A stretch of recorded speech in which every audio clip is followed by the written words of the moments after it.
que c'est beau ici! Et quelle vie! On est où là, les garçons?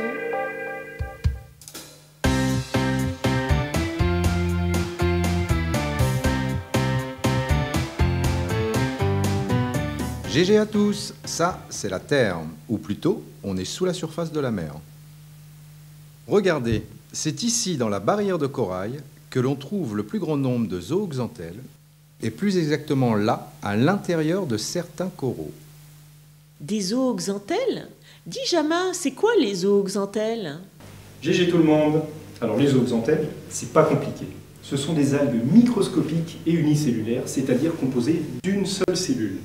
Elles vivent en symbiose avec le corail et y réalisent la photosynthèse. Ce sont elles qui, ramenées sur la Lune, produisent l'oxygène que nous respirons. Comment ça, Jamin? Tu veux dire qu'un tout petit truc comme ça fabrique toute l'atmosphère artificielle de la Lune? C'est pas possible.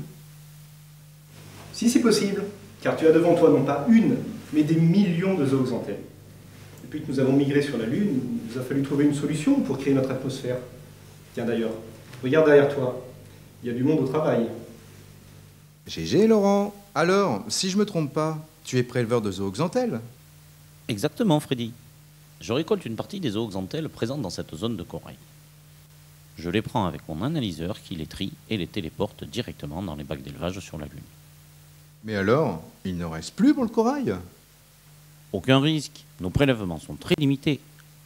Les zooxanthelles se multiplient très vite et repeuplent la zone prélevée, ce qui en fait une source constante et pratiquement inépuisable tant que nous y faisons attention.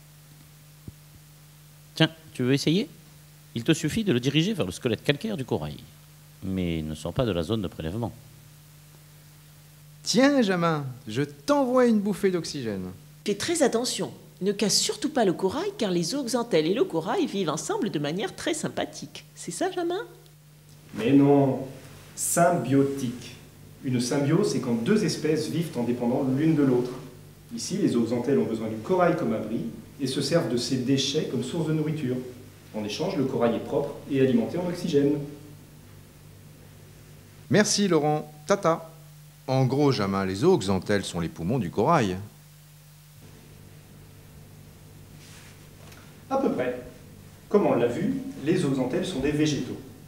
Et lorsque les végétaux sont exposés à la lumière solaire, ils captent de l'énergie.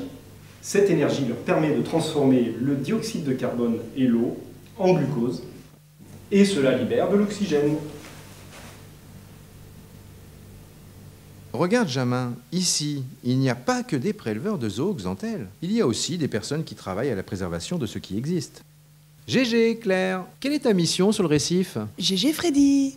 Alors, moi je suis ici pour nettoyer et dépolluer le récif de tout ce que nos ancêtres ont pu jeter dans la mer et qui empêche le corail de se développer pleinement.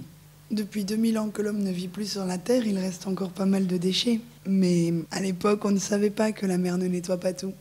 Tiens, jette un œil à ma collection de détritus du jour. Burk! Là, faut que je change d'eau. Attends Freddy, j'arrive. Non, tu ne peux pas. Depuis notre exode, la Terre est classée zone protégée et il faut une autorisation pour avoir le droit de s'y rendre. Seules quelques personnes triées sur le volet ont la chance d'y vivre en permanence pour y assurer les prélèvements et la protection de la planète. J'ai jamais trop de trucs chouettes, moi. Allez, boude pas, Jamin. D'ailleurs, pour moi aussi, c'est l'heure de rentrer. En plus, il faut laisser le récif tranquille car c'est grâce à lui qu'un jour, l'homme pourra peut-être revenir sur sa terre d'origine, vivre à nouveau au milieu de toutes ces merveilles. Allez, sur ce, je me zappe. Tata!